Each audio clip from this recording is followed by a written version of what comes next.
মীরা আর খরগোশ ছানার গল্প। জঙ্গলের পাশে পাহাড়ের কোলে ছোট্ট এক গ্রাম। সেখানে বাঁশ আর কচুপাতার ছাউনি দিয়ে বানানো কুঁড়ে ঘরগুলোর মাঝে থাকে ৪-৫ বছরের ছোট্ট একটি মেয়ে, মীরা। গোলগাল মুখ, চোখে সারাক্ষণ কৌতূহল, আর হাতে খেলনা খরগোশের বদলে সত্যিকারের সাদা রঙের নরম ফুলফুলে এক খরগোশছানা। সকালের কোমল আলো মীরা ঘর থেকে বের হতেই খরগোশের বাচ্চাটি দৌড়ে তার পায়ের কাছে এসে খেলতে লাগল। মীরা যতবার তাকে ধরতে যায়, খরগোশছানাটি লাফ দিয়ে ছুটে যায়, আবার ফিরে আসে, আবার ছুটে যায়। মেয়েটি হাসতে হাসতে তাকে ধরার চেষ্টা করে। হঠাৎ খরগোশের বাচ্চাটি জঙ্গলের ভেতরের দিকে ছুটে গেল। মীরা থমকে থেকেও কিছু বুঝতে পারছে না, নির্বিকার সরলতায় সে খরগোশটির পেছনে হাঁটতে থাকে। জঙ্গল ধীরে ধীরে গভীর হতে থাকে। চারদিকে পাতার ফিসফিস আওয়াজ। হঠাৎ খরগোশের বাচ্চাটি অদৃশ্য হয়ে গেল। মীরা দাঁড়িয়ে পড়ল। তার চারপাশে নীরবতা নামল। ক্যামেরা যেন তার চারদিকে ঘুরে ঘুরে মায়াময় পরিবেশটাকে দেখাচ্ছে। সূর্যের আলো পাতার ফাঁক দিয়ে এসে তার মুখে পড়ছে। ঠিক তখনই সামনে একটা সাপ এসে দাঁড়াল। কিন্তু এটা সাধারণ সাপ নয়, চোখে হালকা নীল আলো, আর কোনো আক্রমণী ভাব নেই। মীরা ভয় বোঝে না। সে ধীরে পাশে থাকা একটি ছোট ফুলের গাছ থেকে একটি লাল ফুল তুলে সাপটির দিকে ছুঁড়ে দিল।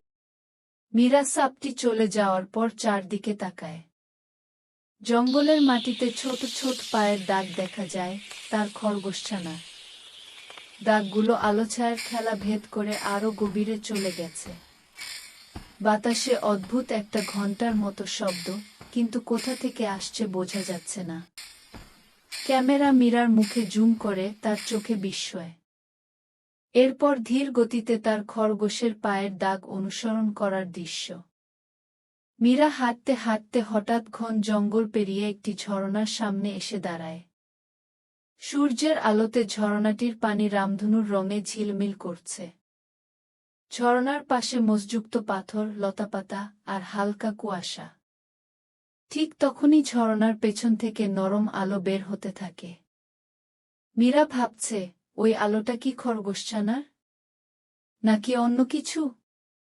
বাতাসে হালকা শো শো আওয়াজ। মীরা লক্ষ্য করে, জঙ্গলের কিছু পাতা নিজেদের মধ্যে কথা বলছে যেন।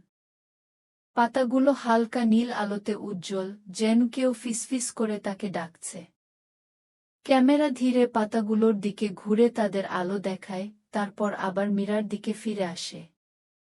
মীরা হাত বাড়িয়ে একটি উজ্জ্বল পাতা ছোঁয়ার চেষ্টা করে, পাতাটি হঠাৎ বাতাসে ভেসে উঠে একটি দিকের দিকে ইঙ্গিত করে। পাতার নির্দেশ অনুসরণ করে মীরা একটি বড় প্রাচীন গাছের সামনে আসে। গাছটির গোড়ায় মাটি ফেটে আছে, আর ফাঁক দিয়ে হালকা নীল আলো বের হচ্ছে। মীরা আঙুল দিয়ে মাটি সরাতে থাকে, হঠাৎ নিচে কাঠের তৈরি ছোট্ট দরজা দেখা যায়। দরজার উপরে অদ্ভুত চিহ্ন খোদাই করা। বাতাস এক মুহূর্তের জন্য থেমে যায়। ক্যামেরা দরজার দিকে ধীরে। বন্ধুরা, প্রথম পর্বের সমাপ্তি। এর পরের পর্ব দেখার জন্য সাবস্ক্রাইব করে বেল আইকনে ক্লিক করে পাশে থাকুন। ধন্যবাদ।